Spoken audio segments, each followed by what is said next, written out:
আল্লাহর পঞ্চম পবিত্র নাম হলো আল কুদ্দুস, যার অর্থ হলো নিষ্কলুষ, মন্দ থেকে মুক্ত, অতি পবিত্র।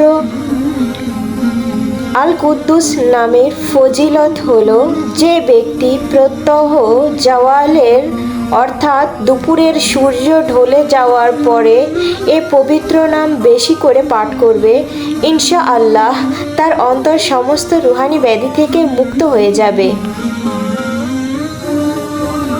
অবশ্যই এই নামের আমলটি আপনারা করবেন, ইনশাআল্লাহ আপনারা আল্লাহর পক্ষ থেকে সাফা পাবেন।